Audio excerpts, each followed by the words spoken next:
Right, so imagine a world where you can actually interact with AI agents as if you were interacting with your friend, your mom and dad, your grandpa, or your colleagues. This is where we are when it comes to AI, because at the end of the day, AI has to mirror how we interact with each other in the real world. So today we're going to go ahead and do a deep dive into one of the most revolutionary framework, AI agent framework called TenAgent. TenAgent is indeed a revolutionary framework that is allowing developers to create real-time multimodal AI agents. Before we go into the details, let me show you what I'm talking about. Now, if you go to the agent.d10ai, you can see that we have this beautiful interface here. Now, one thing to keep in mind is that this is not necessarily the product itself. This is just a place where we're showcasing all of the use cases powered by Ten. So let's go ahead and give you a quick demo. You can see that this is picking up my voice. So at the top of here, we have this agent, which in this case, I can go ahead and change female or male. Let's start with female. So this is actually being hosted on their servers. But the great thing here is that we can actually choose different things. For instance, I want the voice agent, which with speech to text plus LLM plus text to speech, and I can use different kinds of agents. So in this case, let's just go with the default. And next, what we'll do here, we can even choose what language we want the agent or us to interact with. So English, that's fine, but it's okay. We're gonna just go with the default. Now let's go ahead and connect, because we want to connect all these pieces together. Okay, so now I'm talking. All right, so now you're what? Let me know what's on your mind or what you're working on, and I'll do my best to help out. Oh, that's amazing. So I can say, hey, tell me a story about a flower in the Andes. Absolutely. Once upon a time, high up in the majestic Andes Mountains, Actually, there this was is a going. unique... Can you stop? Of course. If you ever want to hear more or need something else, just let me know. I'm here for whatever you need. Okay, I'm going to show you the power of these agents. So if you click here also, you can see that we have many different agents as I showed you. But one thing that is really interesting here is that you have this voice storyteller with image generator. So if I click here, this will allow me to ask the agent to create a story or narrate a story, but also create an image. Let's go ahead and change to female, and let's go ahead and connect. Hey, I'm Storyteller. I can tell story based on your imagination. Say hi to me. Hi, hey, can you create or generate a story about a lost flower in the jungle in Africa, and then also generate an image that goes along with the story? In the heart of a magical African jungle, there was a special flower named Lila. She glowed with colors brighter than a rainbow and had petals as soft as clouds.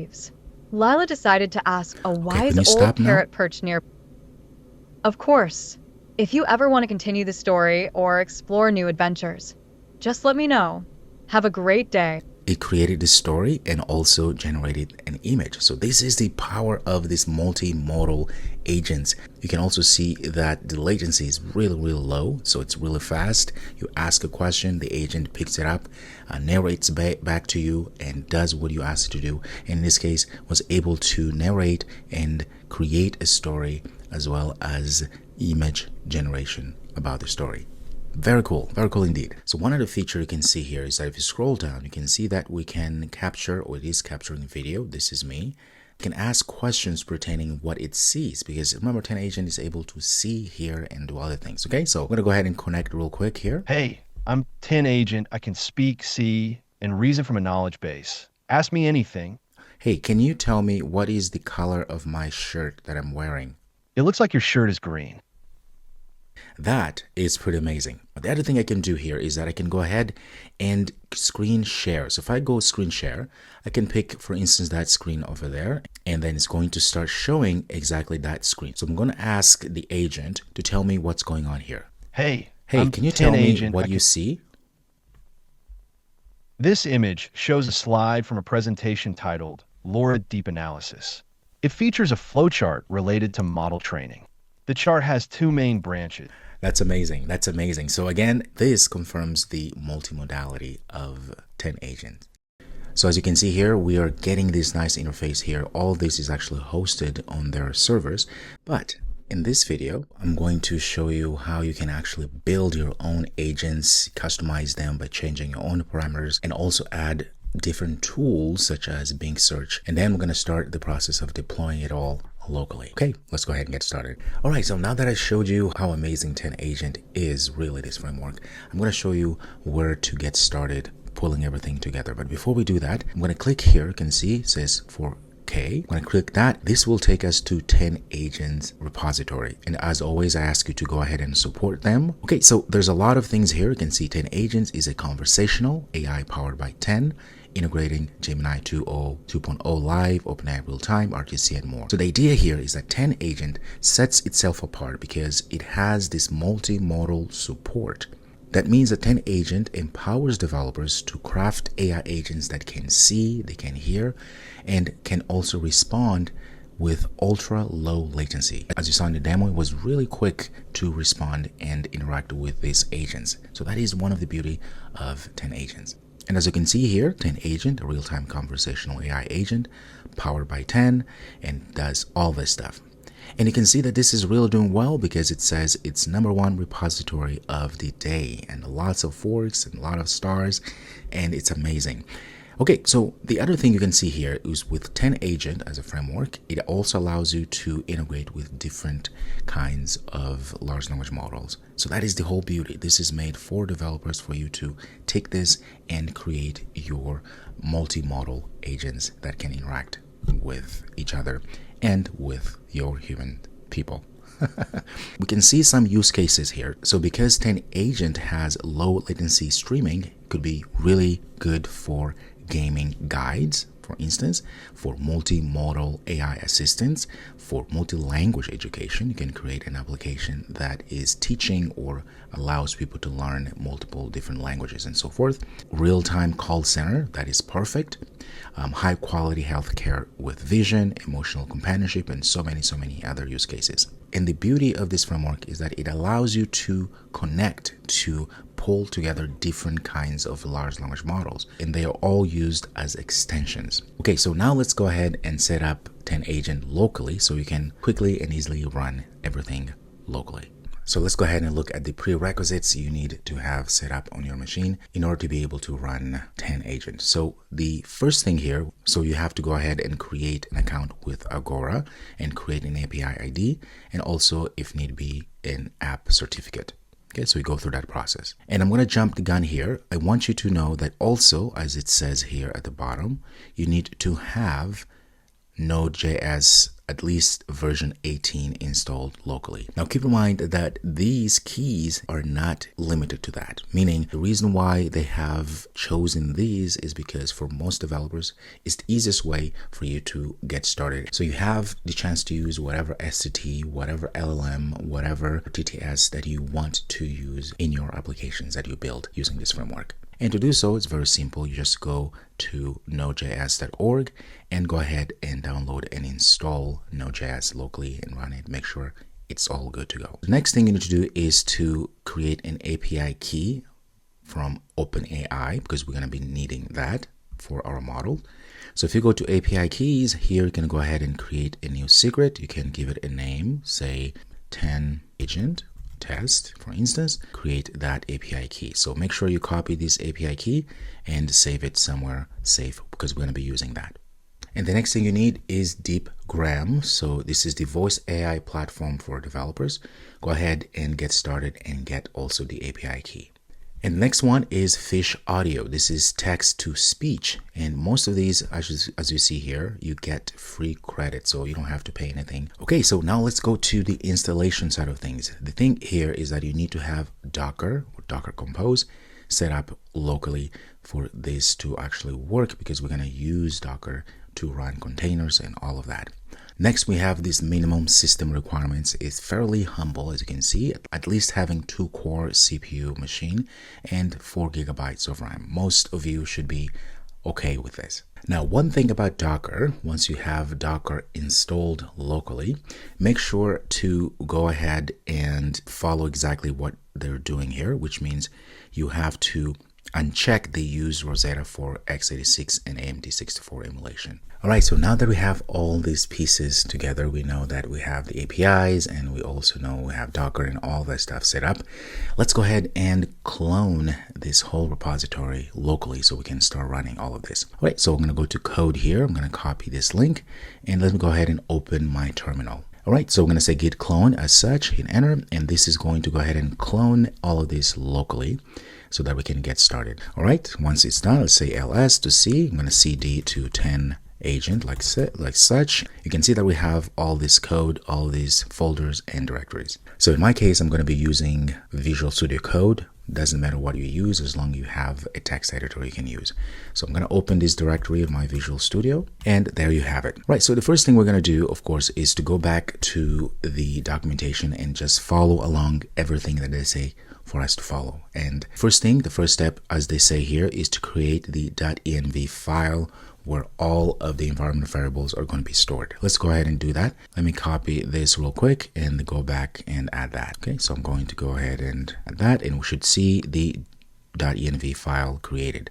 If I click on that, this is what you should see. So here is where we're going to add all of our API keys and everything that we have created and retrieved previously. So the first one is going to be Agora. So I'm going to find Agora. And in this case here, you can go ahead and add your Agora API key, which you should have at this point. Also says here for the certificate, only required if enabled in the Agora console. So in most cases, you won't need to add that. But if you have that set up, then add the Agora app certificate as well.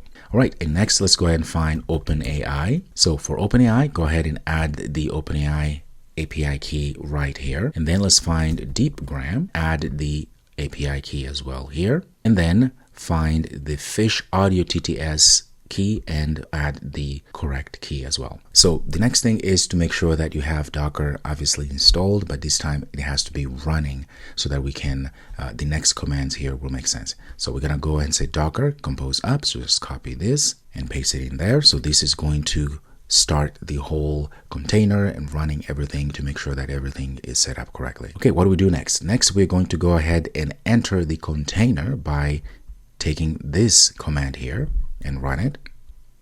Okay, so we enter the container where the application is actually running.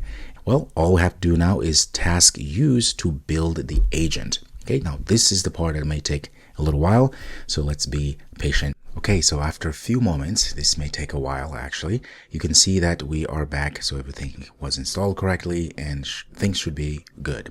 All right, so the next thing we do is to run this server. So task run, I'm going to copy that, go ahead and run the server and see what happens. So you can see that indeed we have starting server at this place here. But one thing you will notice is that this place, if you command click, it's going to open, which is going to give you this not found. But what you want to do, actually want to go to localhost, or 3000 that is, and this is what you are going to be able to see right away. Okay, so you can see this is running locally. In your case, first time you will be asked to actually accept or allow certain things such as voice and video and all of that. Make sure you do all of that. And there you have it. So you have your own copy of 10 agent running locally. If you hover over, you can see that the room that is getting is Agora. And then there's this code here, which is going to be different in your case, and participant, and there's a random number there. And status room is connected, true, but agent is not connected. Why? Well, because we need to set up that. The user interface is still the same. You can see my face is here because I'm recording here. Shut that off so that we don't get distracted. Now you can see that the microphone that is being used is this microphone, still the same microphone. And then now I'm going to go ahead and set up the graph. So what does that mean? Well, we're going to set up pieces so that we're able to run our agent. So let's go ahead and click here. I'm going to start with the voice assistant. Click there. And then I'm going to click here to set up a few modules, to pick a few modules. And you can see that the ones that are default is STT, speech to text, is DeepGram STT. So if you have something else, you can click here. For instance, use transcribe or whichever else, but we have set up DeepGram STT. And for language model, if you click here, you can see that you can choose a plethora of different language models. You can go and get Gemini LLM, you can get Coase, Chat, Bedrock, what have you. But OpenAI ChatGPT, that's what we have set up. And for the text to speech, we have Fish Audio. Of course, that picked that up, and we can just leave as it is. All right, and then I'm going to go to settings here. This is where we can set the settings, the property settings. Now, all of these pieces, like attaching the large language models and so forth, they're called extension. And when you change that, these are going to be written into the property.json file. So I'm going to go ahead and click here. In this case, we're going to be using, let's look at the LLM. You can see you can override the LLM here if you want to. So it's going to go ahead and get the API key, as you see, the OpenAI API key. But if you want, you can actually add automatically here. Delete this and get the API key and put it here. And you can also change the greeting and all of that. And also you can go ahead and set up, for instance, the Agora RTC, and it's picking up all the variables from the settings that we added into the .env file. We can also look at the TTS, text to speech settings. You can see that it's using the Fish Audio TTS key. Again, all this can be deleted and added manually here as well. Okay, so we have the model ID that's going to be using for all of that, the base URL and everything. All right, so now once we have all those things set up, we can go ahead and say connect. And you can see if you have over now, you can see the agent is connected. So if I say, we actually should probably wait a few moments. Voila, you can see now I'm talking to it and it's telling me stuff. So I'm going to say, hey, tell me a fun story.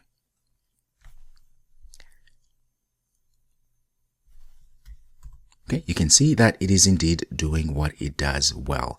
And I can always disconnect. I'm going to disconnect this and go and find, for instance, the storyteller. You choose storyteller, connect. Okay, so you can see, hey, tell me a fun story. Okay, you can stop now. Okay, I'm going to disconnect. And what I want you to see or look at this as is that now you have your own copy of 10 agent locally that you can customize and do all sort of things. Now I'm going to show you the code so you can see where you can change things if you want to. You can see there's a lot of information here. And if you look at the playground, for instance, this is where we have in the source, but you can go ahead, for instance, look at the API and look exactly the routes, how everything is being set up.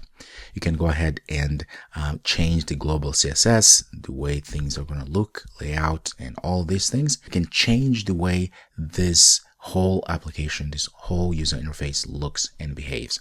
That is the power of open source. You have the power to change all this to fit your own use case. What do you want to get out of this? Now, one thing I want to show you here is the fact that we have at the bottom here the 10 agent components. Now, this is just to give an overview of how this is constructed or how this was built. So you can see we have the front end, which is exactly what you saw me use, what you at this point should have access to. And within the UI, the front end, this is what we call the playground. And the port to access the playground is 3000. That's why we went to port 3000. And so inside of the playground, this is where we have these modules and all the intricacies of this whole application, right? But most importantly, we have this API router, which I even show you the code on how it routes things around. What does that mean? That means when we pass a request, it's going to go through the API router and then goes to UI. The UI is the user interface that you saw. But this API router is going to be able to route things around. So when the request goes through, it's going to send a request to the graphs. In this case, it's going to go to the dev server, which is port 49485, and it's going to go ahead and read and write into the agent API. In this case, inside of the property.json or property.json. This is the behind the scenes. This is where we have the extensions and all these things. Depending on the route, if, for instance, start or stop, it's going to go and hit the web server running everything. And all of that is being served at 8080, port 8080. And that is going to start the agents, right? You're going to go internally and go and start the agent and do all the things that then we see happening, right? So this is just a overview of the architectural side of things, of how all of this works. a very high level overview. And so as a developer, I think it's a good idea to look at this and start understanding how this works. So that way you are more productive. You are able to transform and change this whole framework, this whole platform into something that you want to use for your own use case. That's the beauty of using open source frameworks. So to wrap up, 10agent is really revolutionizing the way developers build AI agents. Now you can see we can easily integrate multi-modal agents into workflows. The beauty here is that you can take this and make it your own, as I showed you in this video. It means you have all of this at your fingertips. So the great thing also is that the great thing also about 10agent is that they have a wonderful community that you can go ahead and join. I encourage you to do so. You can just go to Discord or GitHub discussion or GitHub issues if there's some issues that are happening. But most importantly, take this for a ride, play around with this. You can always start by going to agent.the10.ai, where you can have the interface where you can interact with 10agent at its fullest. Again, thank you so much for being here. Give 10agents a try. I am enjoying working with 10agents, and I'm going to be doing more with 10agents, that's for sure. If you want me to go deeper into 10agents and more things and so forth, let me know in the comments. And till next time, go play around with 10agents. See you next.